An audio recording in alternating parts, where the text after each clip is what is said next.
And he said to me, the species of, dog, Chihuahua, how they just have a propensity for anxiety, like that's kind of like you. You're like a Chihuahua. You just have this in your nature, like you're more predisposed to it.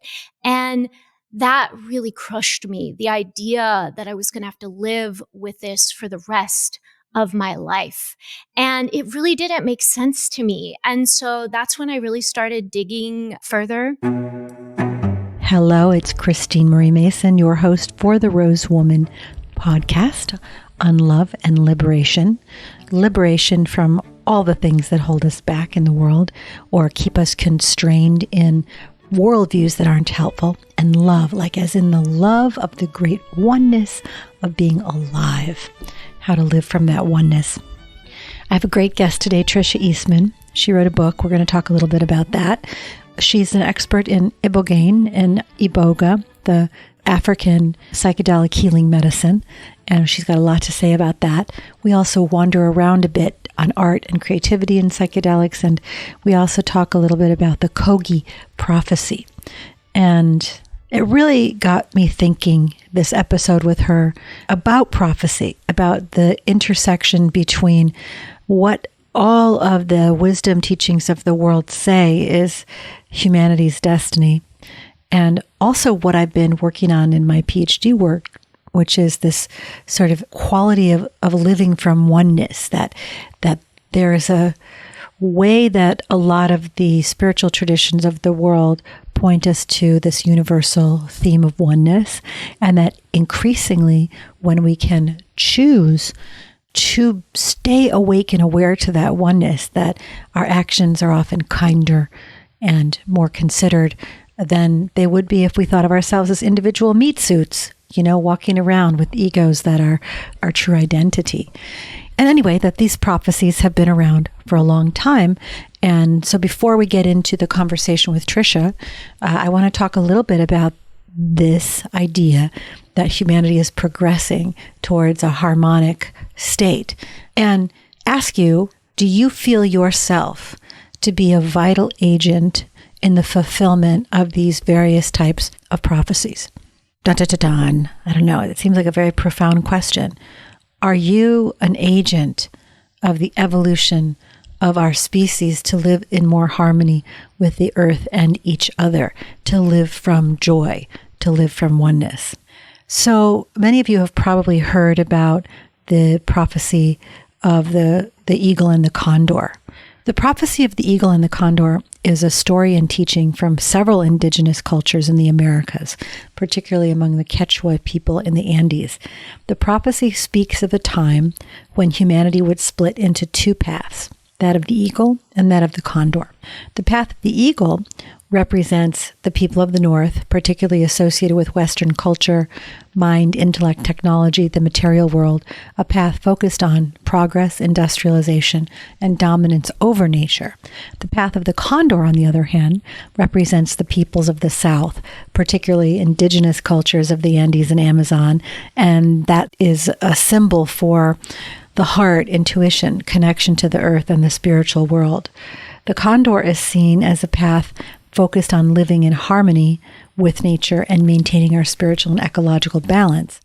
The prophecy foretells that in 1490, around the time of Columbus's arrival in the Americas, that the paths of the eagle and the condor would diverge, leading to a period of conflict and imbalance, as the eagle would become dominant and the condor would struggle to survive. It also predicted a future era, often referred to as the fifth Pachacuti or new cycle, starting around the 1990s, so 500 years of the dominance of the eagle. And during this time, the eagle and the condor would have the opportunity to come together to fly in the same sky and to create and usher in a new level of consciousness for humanity by blending their respective strengths. So according to that prophecy, that's where we are now, in a period of moving toward reconciliation and balance between the material and spiritual world, to unity and collaboration, where people from different cultures and walks of life collaborate, learn from each other, and work together to solve personal and global challenges, and a time of healing and renewal, so that the divisions between cultures and between man's culture and the Earth's overall culture is healed. The Andean people are not the only ones that have prophecies like this.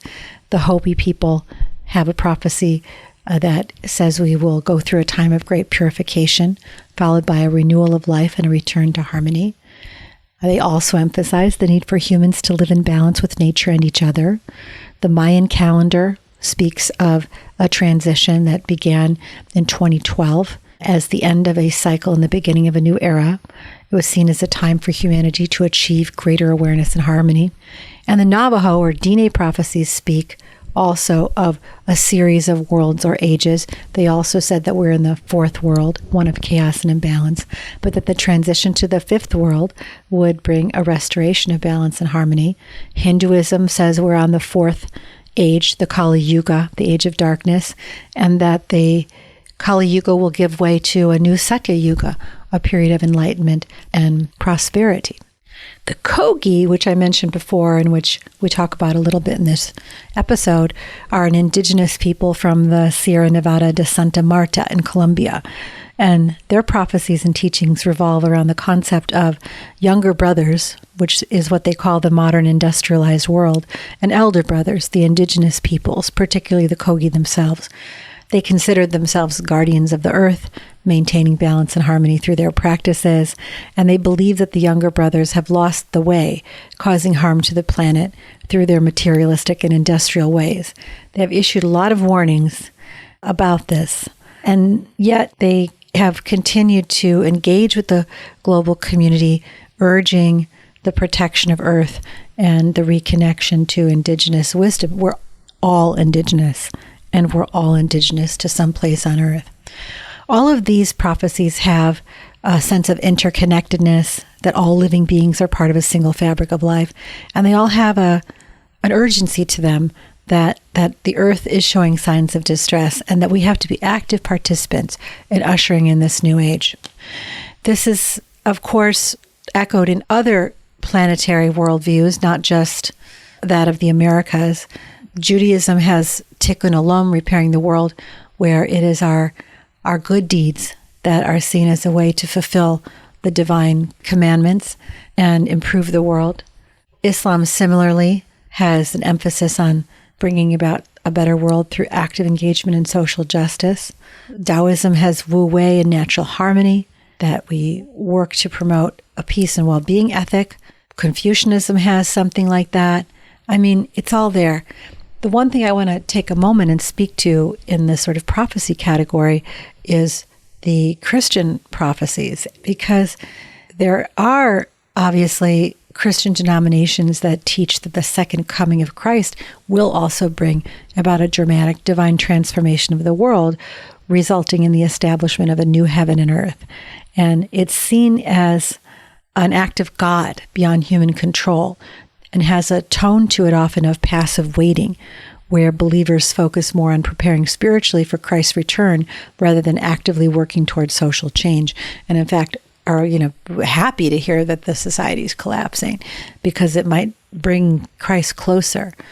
That's not all Christians. Some theologians and denominations emphasize the concept of co-creation with God, where humans are seen as active participants, and they, of course, advocate for social justice, environmental stewardship, and really see this idea of on earth as it is in heaven is that the kingdom of God is already present, and that it grows through the actions of people who make the world more loving and just and peaceful through their own choices. So the traditional emphasis on divine intervention can lead people to externalize responsibility and wait for divine action rather than taking proactive steps themselves. But that, I don't feel, is the way the new earth sort of is happening. I feel that what's happening is individuals are waking up to things inside of themselves, a heart-centered awakening, a deep heart-centered shift in consciousness that connects people with their innate compassion and empathy and a deep knowing that all is one and that we're all connected, and that there are things like mindfulness and meditation that help this. There are all kinds of things, including the plant medicines we'll talk about today, that help with this kind of awakening. And that awakening is often coupled with personal responsibility for spiritual growth, living consciously, making choices that reflect their values, eliminating the hypocrisies that often come in spiritual communities where you know a better way is possible, but you haven't figured out how to close the gap in your behavior yet. Emotional healing and healing intergenerational trauma and stuff like that is part of it. And then, of course, this individual waking up translates into collective action. I just feel like that's happening everywhere. It's not only that I feel it, it's that I've been researching and watching it, that there is an emergent global spirituality that's returning us to Earth. So with all of that, I'd love for you to reconsider this question. Like, if you were asked, are you a fulfillment of the prophecies of old, that we are ushering in a new era of peace and harmony, cooperation, spiritual awakening, ecological stewardship, joy, creativity? Are you an agent of that? And if you're not, why not? What are you an agent of? What kind of future do we each want to be an agent of? Okay, with all of that said, I'd like to introduce you to Tricia Eastman. She told me a little bit more about her backstory, which involved, her father having quite liberal use of cannabis and psychedelics, and then having a mental health breakdown, which caused her to be afraid of those substances. And until she herself really came into an incident where she needed support, she had stepped away from the use of psychedelics for quite a while. And then her healing journey took her all the way into the real red road medicine paths. And we're going to hear quite a bit about that today. So Tricia is a traditional medicine woman.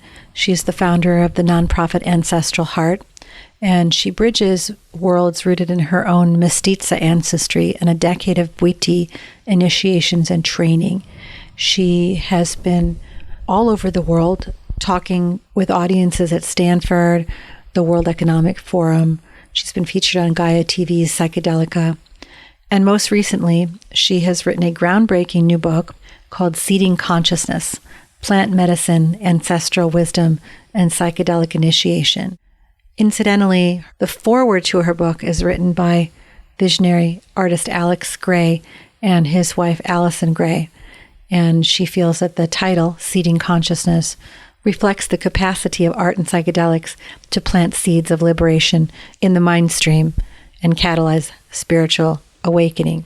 So liberation through seeing is a part of her understanding of art. So let's get going with this conversation with Tricia Eastman.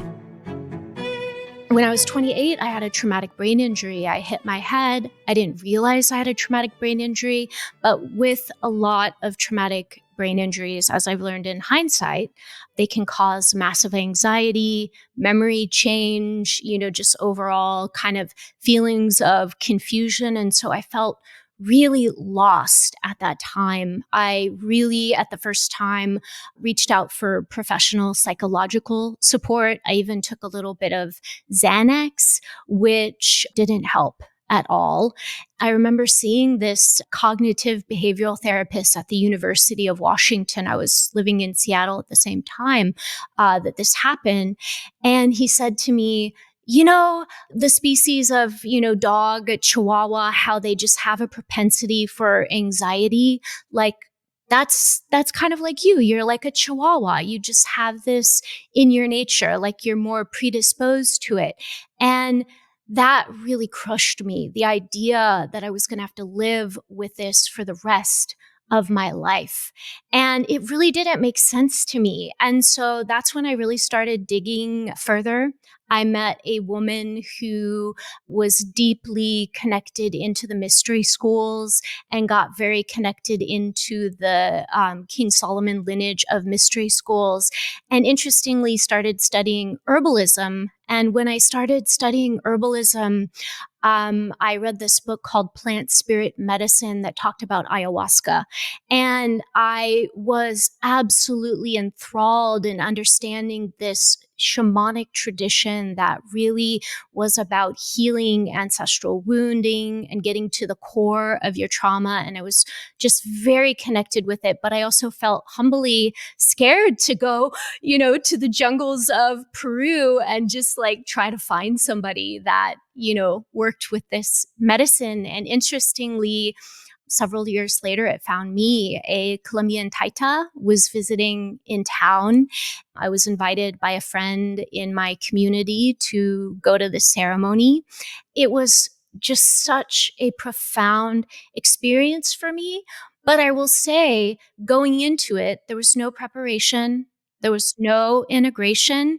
And so it definitely gave me this connection to something bigger than myself, to the mystical, to understanding kind of my archetypal awareness of who I am and my purpose. But I didn't really feel like I could fully integrate that. What are you now, around in your mid-30s, early 30s? So this was when I was about 31. And then a couple years later, I met this guy, Martin Polanco, who owns a Ibogaine clinic in Mexico.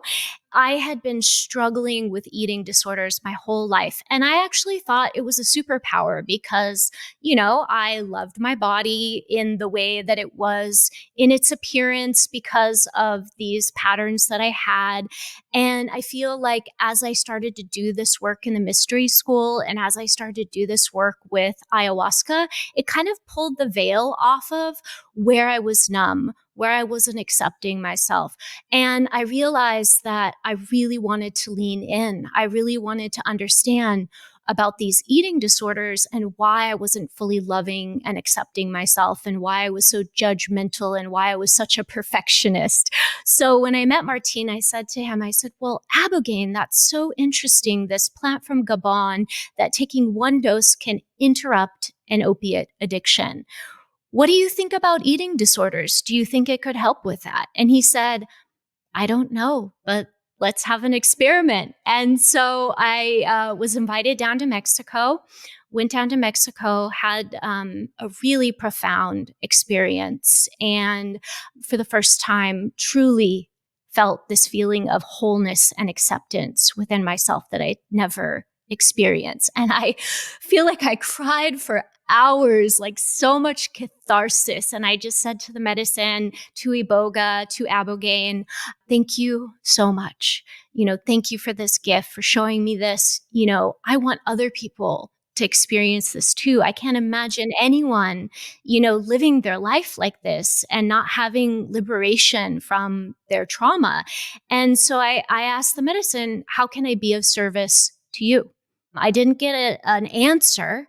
But within, less than a week, I got asked to facilitate the psychospiritual program for Crossroads Ibogaine in Tijuana, Mexico. And interestingly, the thing about Ibogaine and Iboga is that it's stored in your fat. And it really stays with you and you feel it like very strongly that first month after, where you almost feel like you're in an altered state of consciousness. In the Bwiti tradition, for which they use Iboga as a sacrament, they call it mabondo. It's like this time of grace. Like you have this grace period where you can make these incredible changes in your life. And so as I'm connected, I'm like in this dialogue with this plant, with Iboga. And it says to me, you're the one that asked, how can I be of service? So I'm giving you the opportunity. And so I said yes. Humbly, in the Bwiti tradition, it takes, at least 10 years of initiations and training to work with Iboga. So keep in mind, I was working alongside doctors and nurses who are highly trained and experienced with this medicine. And I was really more like the facilitator holding the space educating people, prepping them before the session, helping them integrate, and kind of like easing the whole experience. But that really initiated my journey to go to Gabon, to study, to really connect to my own ancestral roots, which are mestiza on my mother's side of the family from Mexico. My family is Oaxacan, Triqui, Mixtec, and Mexica.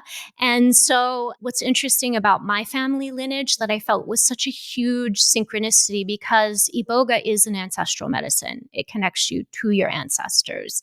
My great-great-grandmother, Jesus, who was born in Oaxaca, lived in Jalisco, she practiced a form of curanderism that was like an Afro-mestiza, kind of influenced by Santeria, which comes from the Yoruban tradition. And if you know a little bit about that tradition, it's very similar to Bwiti. So if you look at the west coast of Africa is the Bantu tribes, Bwiti as their practice. And then on the east coast is the Yoruba tradition. So it was really, to me, like such a deep synchronicity that I also had like some level of ancestral connection to this medicine through my great-great-grandmother. Yeah, I know Martine. I'm on the board of the Mission Within, his foundation. Oh, that's beautiful. You know my husband. I don't know. Who's your husband? Dr. Joseph Barsulia. Oh, wow. So, I mean, very small world that, they're committed to using Ibogaine for veterans. Mm-hmm. And that's such a mission.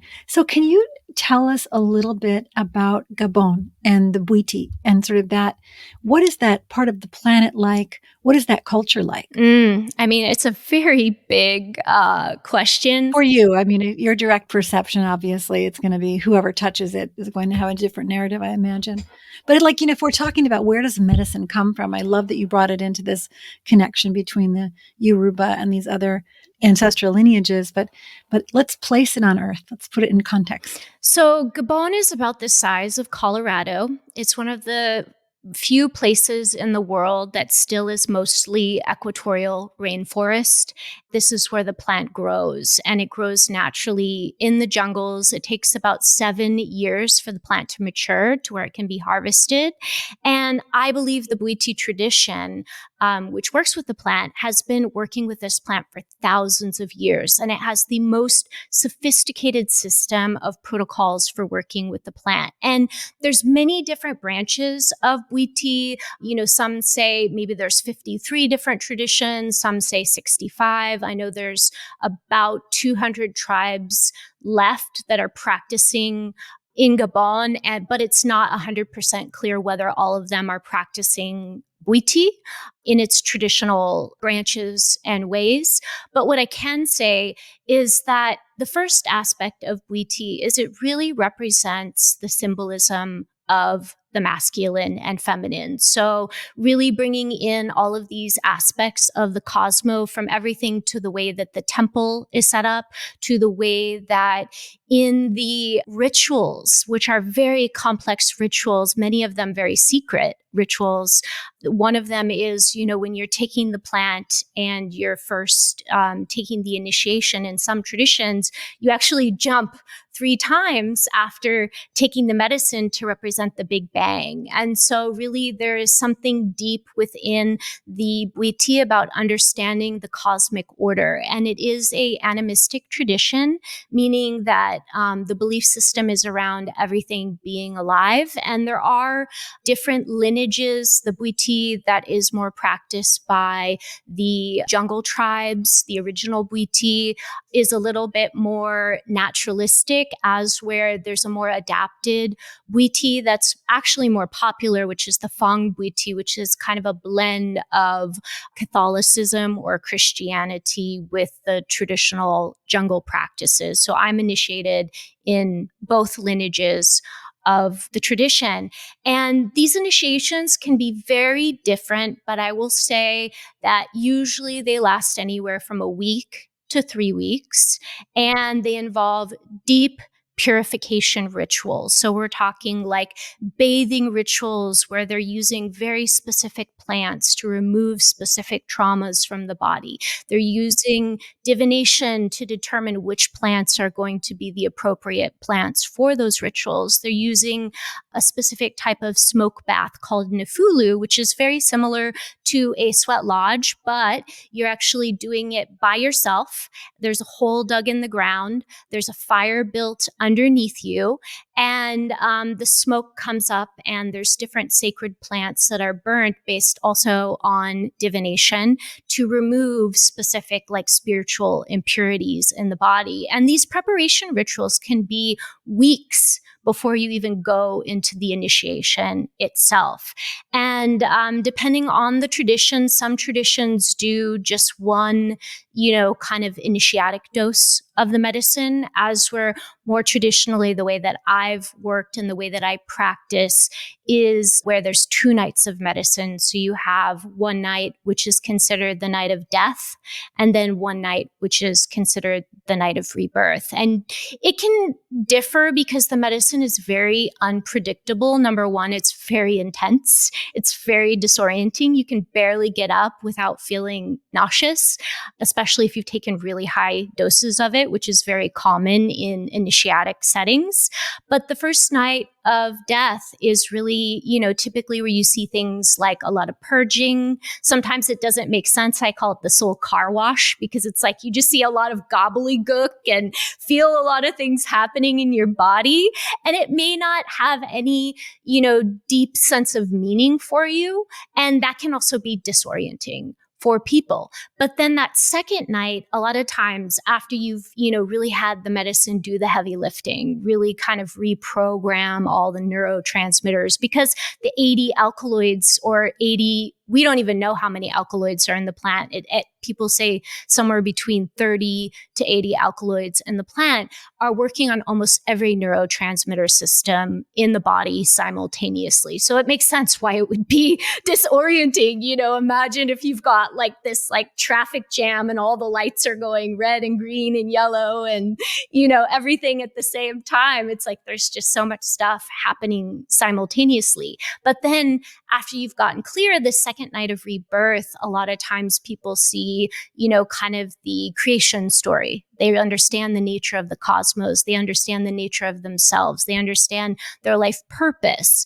It's less about, the healing of trauma, but it's also a time where there tends to be an opening to really engage with this medicine. And the medicine has such a profound intelligence beyond anything I've ever interacted with. I mean, just like I'm in such humble devotion to the beauty of that feeling, of that connection to that divine intelligence of the plant. And it's very clear, very direct. It also has the best sense of humor you could ever imagine, almost like a dark comedy kind of sense of humor, where it's literally, you ask this question and it can give you a response in a feeling. It can give you a response in words. But it can also give you a response almost like, I don't know if you've ever played the game Pictionary, where you get like these different pictures. And then the minute you start to understand what they are and the Iboga interacts with you understanding that, it kind of like reacts. Like, for example, I remember one time I had this deep connection to something that it was trying to communicate to me. And then I could feel like that yes in my body. And all of a sudden these pygmies came out and they started shooting off fireworks and waving flags. Like they were like, yes, you got it, kind of, which I thought was, it made me laugh and really helped me to open up and receive more from the medicine. And then, after that, you're quite tired. You haven't slept for many days. And so it's a deep time of reflection and integration. And there's many different rituals depending on the tradition that you're in, that you're working in terms of how to kind of send you back off. But really, the most important one that I think is really relevant in our modern society is that when you get initiated, when you do an initiation in Gabon, you become Bwiti. It's not like you're born Bwiti. You have to be initiated. to be Bwiti.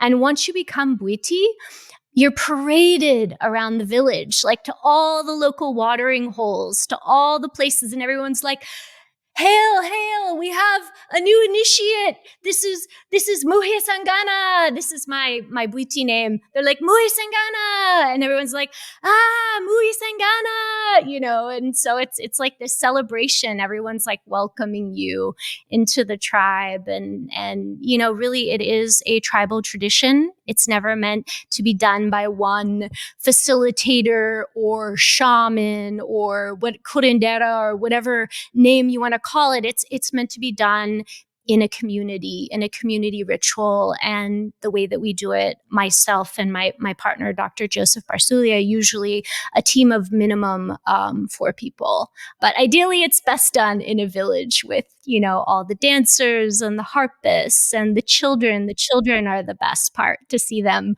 dancing during the ceremony. When is it used traditionally? Is it a coming of age thing? Is it when there's a difficulty with the person? What's the context of its application? When would they do ritual? It really depends on the tradition. In some traditions, it's used as a rite of passage for men. There's many traditions that use it for men and women as a rite of passage. It's always been a healing technology. So anytime anyone is sick, anytime they need healing, there's very specific lineages that are connected with psychospiritual healing, such as the Gonde Misoko tradition, which is one tradition that I'm initiated in. And it's really like the master healers of understanding not only how to use Iboga for healing, but how to use all the plants in the jungle. And there's so many different plants that are used in the healing rituals.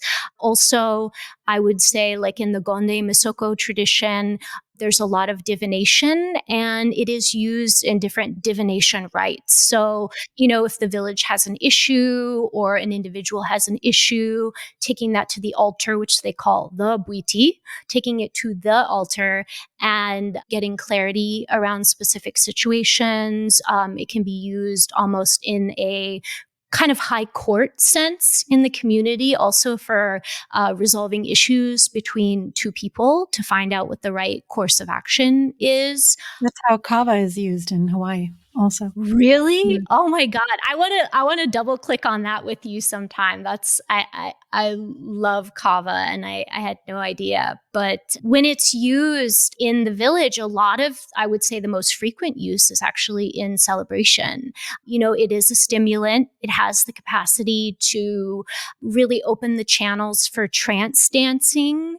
So it has this ability to allow the community to come together in celebration and in healing, and in, whether it's like a marriage ceremony or a death rite or whatever it is, the plant really kind of opens that channel between the ancestral world and our world. Beautiful. So what's the difference between Iboga as the whole plant and Ibogaine? So Ibogaine is one of the many alkaloids, and it's the alkaloid that probably is the most prevalent in the plant. It's usually, depending on the plant, at least 30 to 50% of the alkaloid profile. But then there's all these other alkaloids, for example, ibogaine, which is a little bit more visionary. So people, when they take the whole plant extract, they tend to have a little bit more of a deeper visual experience, although it is sometimes inconsistent. Many of these different alkaloids are working on different systems in the body and supporting things like the NMDA receptors and healing, the serotonin receptors, the kappa opioid receptors, the dopamine receptors.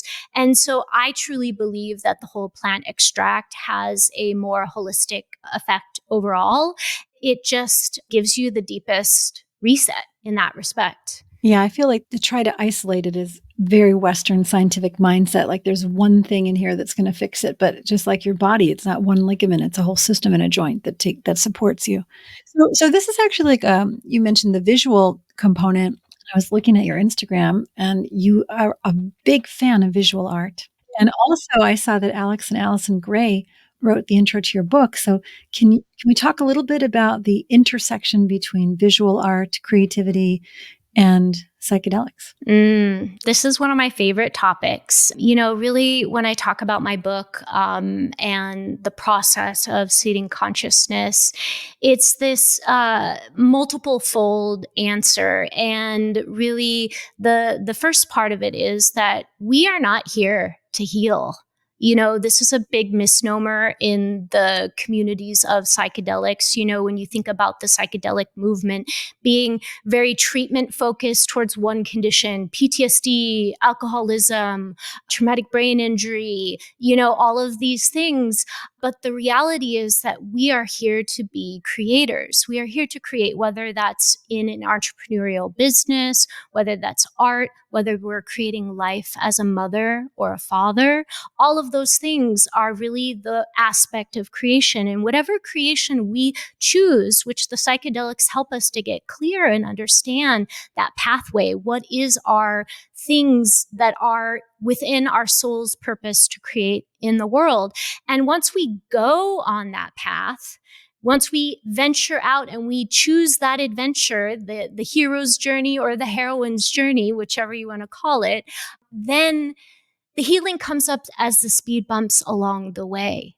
And so we're not here to seek out healing or to focus on healing, because really we would just manifest more things to heal. We could be healing for eternity. We're here to experience life and to create.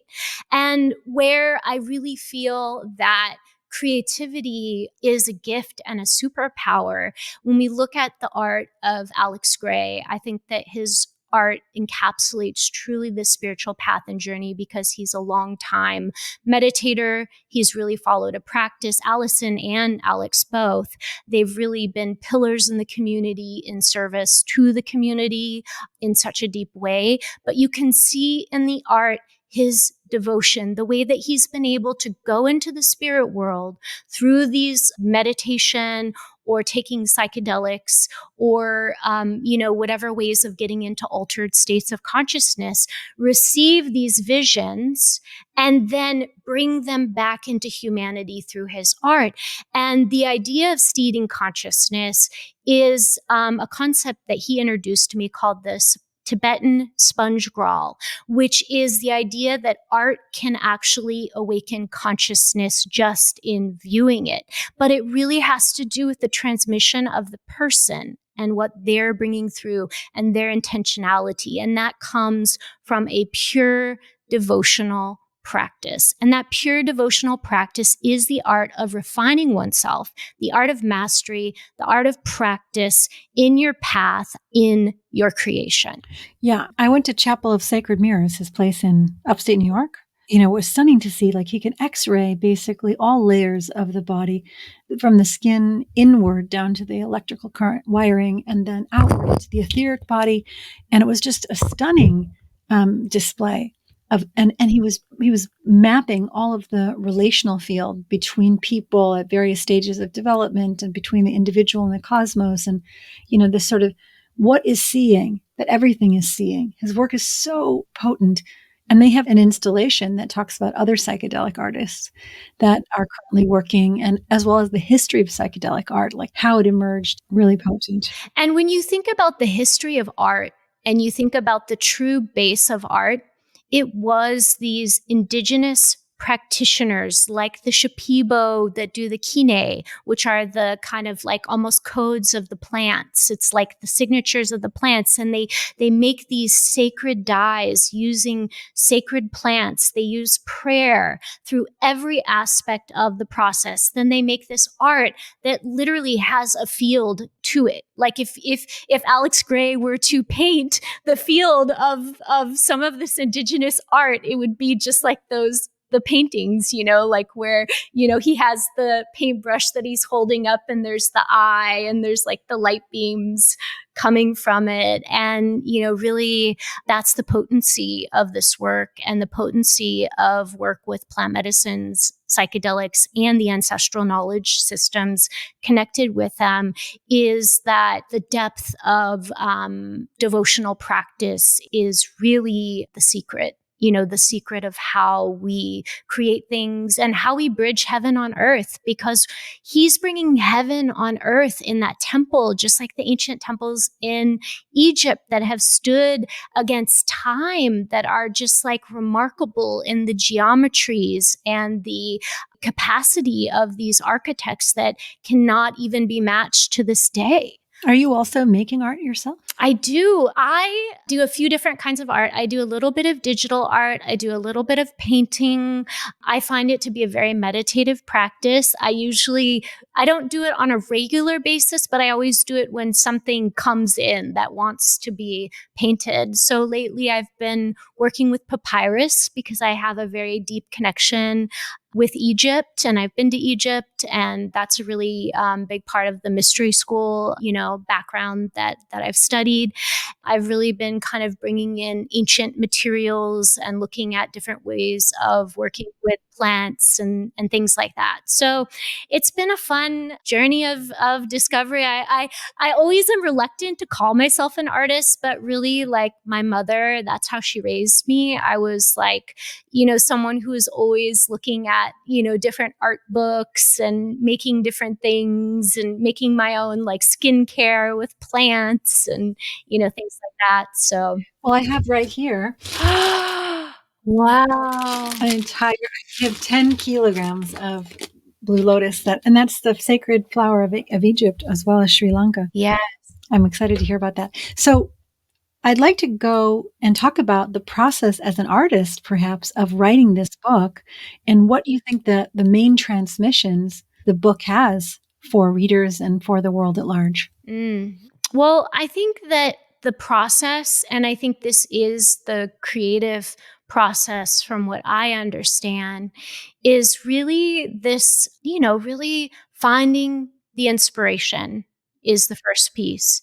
And then it's vetting the inspiration, seeing, is this genuine? Did this come from my soul or did this come from my ego? So that's like the confirmation. And a lot of the intuitive practices that I talk about in my book are really about kind of understanding how we can vet these messages and really listen for signs to make sure. And how we listen, how do we connect with ancestors and get information from our ancestors to help support us in our healing and in the creative works that we're doing.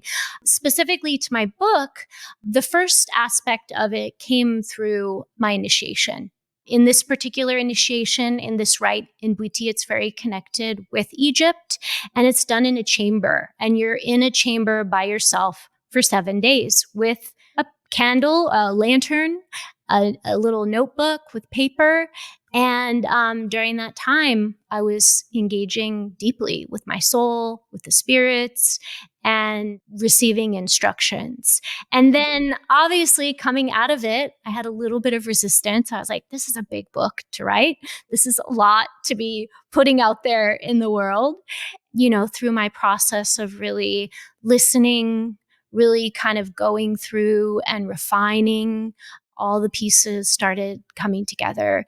Really beautiful synchronicities in meeting my agent, Doug Reel, who helped me to get my placement with Inner Traditions, to even meeting you. It's been a beautiful journey, and I have no idea where it's taking me. I know that it's not just about writing a book because I was told in an initiation to write the book. The book was also a refinement of myself. It was a refinement of my process, of my methodologies, to really allow those to come into the world in a good way, that they could be shared, that others could benefit from them. And a refinement of myself in my own communication, because communication is the most important thing. We're always communicating. We're communicating in every second, with every emotion, with every prayer, with every thought, with everything we write, with how we interact with people, with how we look at things, with the lens of perception that we look at things. And so, for me, I feel like writing the book was like a really deep refinement of that for me. Yeah, I think the process of writing a book is always about a more unveiling of your own soul's process and lens. I do like the deep wisdom around connection to the earth and each other.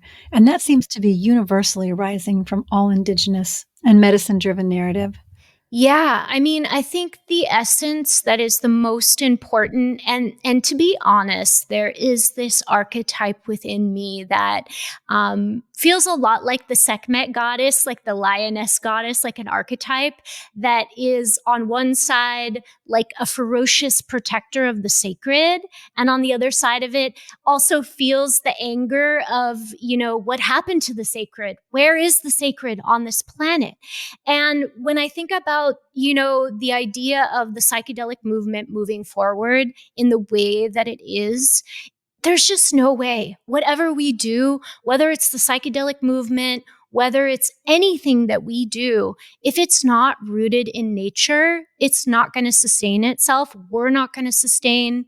And so really everything that we do needs to be recontextualized, and we need to question how connected to nature is what I'm doing, and that really comes back into our own connection with nature as a resource for how we're creating. It comes to how we treat the environment, how we look at our money system, how we're funding businesses, how our government policy is set up. And this has been a really beautiful gift. I started a nonprofit in 2019 called Ancestral Heart, which also came through, some of these instructions. And, I call the voice that I engage with that's connected to Bwiti, but also connected to ancestral knowledge systems. I call it the ancestral heart. And this heart, at times talks to me very vividly and gives me instructions. And, the most important instructions that I've received are really about bridging the way that we work with indigenous wisdom keepers and the way that we bridge the wisdom that these ancestral knowledge systems into society. And I had really a beautiful gift last year getting to present with the Kogi at G20 in India. And it was really all about that. It was like, how do we translate ancestral wisdom into policy? And I'll add, in a respectful way. We got to talk about a lot of different, ideas that came through. The first phase was really about the Kogi sharing their vision and, the way that they think, the way that they don't really think, they're just channels. But the way that they, translate, and the instructions were really about water being an entity, being respected as an entity, having rights, within our society. And then how do you actually translate that into systems and policies? And so when we look at, our current policy systems, we have things like carbon credits, and those are really easy to greenwash. And so it's really about how do we set up accountability systems where we can really honor the rights of the things that do not have a voice, and how we can really gauge the authenticity of all the actors that are playing within whatever, sphere you're looking at. Yeah. I think someone, maybe New Zealand, just acknowledged the rights of nature and codified it into the law, I believe. I'll look for that and follow up on that in the show notes. Yeah. Yeah, these are potent conversations. And also at the same time, you're seeing so many indigenous tribes that are living in that way being overrun by bulldozers and economic systems that don't yet see that. Those guys have all the equipment and the technology. So there has to be a way of engaging, not just through the spirit and prayer world, but also in the practical and strategic way. So I'm glad to hear that you're bringing this message into environments that take that into account. It's interesting because, I think of the movie Avatar, Avatar 1, where there's like, the big equipment coming to the jungle, and then there's the indigenous peoples, so you would call it, of the jungle, kind of fighting against it. And it's not really like that. I mean, our culture loves to tell stories, and the story of war. The way that the indigenous elders are leading the way is through prayer and ceremony. And through the deep ceremonies, through the prayers, and through the instructions, the tide is turning. I wish it was turning faster, but what we're seeing happening is, a lot of the work that I'm doing with the Kogi and in collaboration with many other organizations, because it's big work, is rematriating the land back to the Kogi. There's been millions of acres that have been rematriated back to indigenous tribes throughout the Amazon region, throughout the world.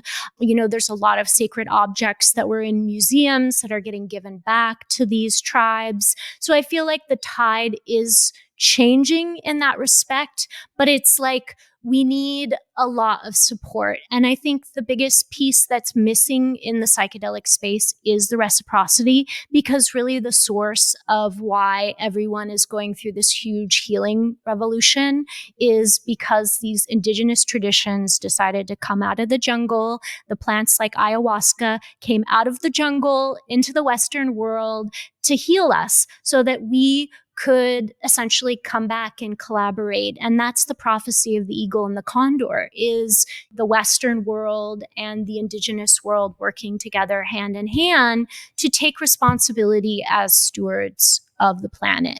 Beautiful. Such a beautiful note. If people want to work with you and reach you, what's the best way to engage? So my nonprofit is ancestralheart.com. And then you can find me on Instagram at psychedelicjourneys.com. I also have a website for my book if you want to pre-order the book, which is out in November, and that's seedingconsciousness.com. Any other thing you want to say before we close out today? I think the most important thing that I want to leave with people is that we're all responsible. We all in some way consented to what's happening on the planet. And as much as we are all hurting, as much as we are all divided, as much as we are feeling the heaviness of the grief, the war, kind of the collective meta crisis that we're going through, it's all hands on deck time. It's time to really get into your body, to really sit down, go within, and figure out what your work is. Your work could just be working on yourself. And I shouldn't even say just, that's the most important work people can be doing in the world. But I think giving back there's many great organizations doing great work with indigenous-led conservation efforts. I really feel like that's going to move the needle more than carbon credits or any other World Economic Forum initiative for ecological restoration. So, if there's ways you can even give $10 a month to an organization, and it doesn't have to be Ancestral Heart. There's many other great organizations, Earth Elders I work really closely with, and they're working really close following the original mandates that have been put forth and received by some of the most profound, connected indigenous elders on the planet. And these narratives need to happen. The Kogi prophecy says that, by 2026, the beginning will fold into the end, that we're essentially going into this birth canal. And there's two ways this can happen. There's one timeline where that can be like a little sneeze, where it's like we get through and it's like a little uncomfortable, but then the other way could not be so good. So I'd love to see everyone on the ship together and us all working together to make this world a beautiful place to be, and taking care of the mother that has given us so much and taking care of us. Beautiful. That's beautiful. And then on a final note, when would you recommend that people seek out an Ibogaine or Iboga treatment? And should they do that by going into a full, long preparatory dieta? Or is it all right to do that in a tighter container?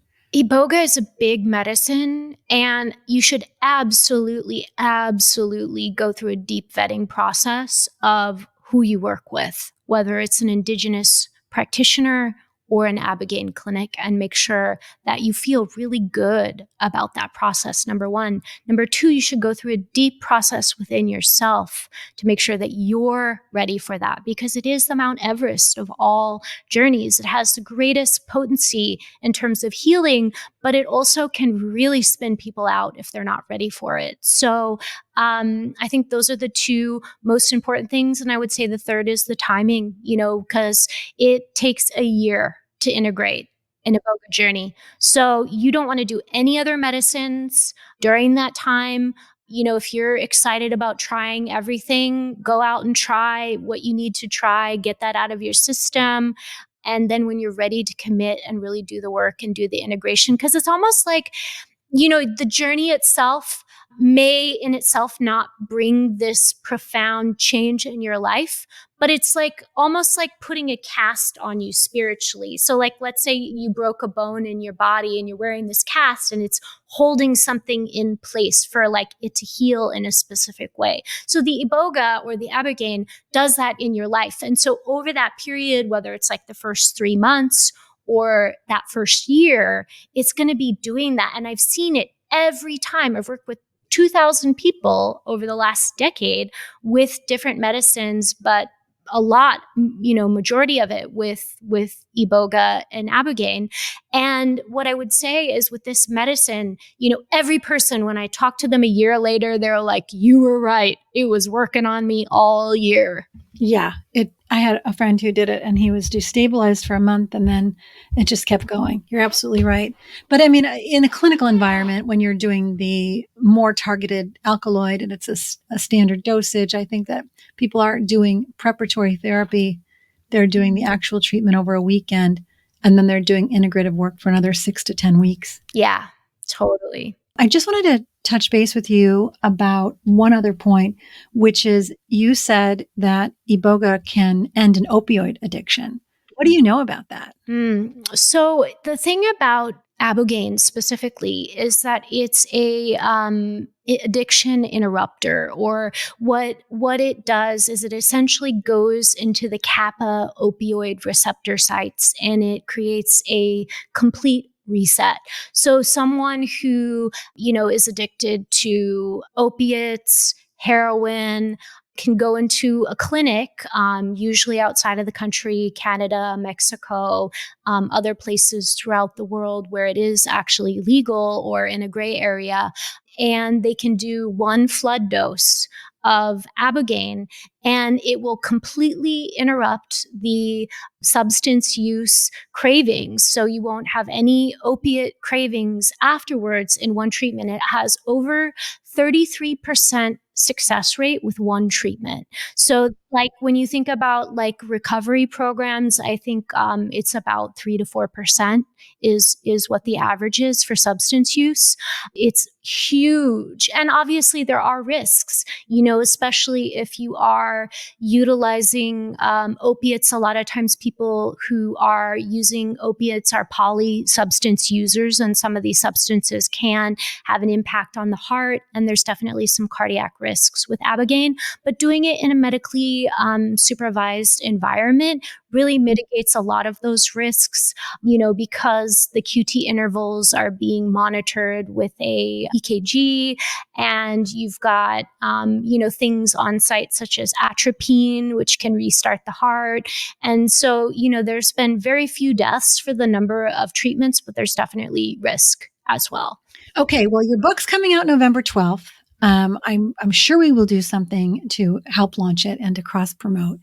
And I'm really glad that you have taken the time to put what you've experienced down onto paper. It's a labor of love to write a book, and we're so excited to read it. Well, I'm just super honored. Thank you so much for having me. And thank you to everyone out there who had the ears to listen. Just really honored and just so grateful to these medicines. I am so grateful to be able to, the best thing that ever happened to me in my life was saying yes to work at Crossroads and to go on this journey with Ibogaine and with Iboga. It's just been such an incredible, just profound journey. Thank you, Tricia. Isn't she enthusiastic and activated and contagious in so many ways? Her book is called Seeding Consciousness. It's coming out in November. I will send you a link in the show notes and in the follow-on email for pre-ordering the book. It will support her nonprofit, Ancestral Heart, which has been working with the Kogi Nation to rematriate their ancestral homelands through land trusts to help them find sustainable food sources, preserve keystone species, and also supports the planting of sustainable Iboga in Gabon with several Bwiti communities. So if you want to support her work and have a great read, please pre-order the book. Well, I'm feeling pretty grateful that women like Tricia exist, that people like Alex and Allison Gray exist, that there are so many healers out there that are doing things to plant seeds of a unified consciousness that stays present in people's awareness in a way that we act and move as if we were the fulfillment of prophecies of yore. I really like that. I really like being part of a conscious, activated community choosing love. I called it micropeace in a prior episode, and Tim, our editor, really wants to have micropeace as a concept that we blow out and really share because it's so powerful. You become the fulfillment of that prophecy when you make choices for micropeace inside of yourself throughout the day. So spread love, be well. Check out Rosebud Woman, rosewoman.com for all kinds of great intimate care products. And please check out radiantfarms.us for healthy, healing plant sacraments, mostly gummies.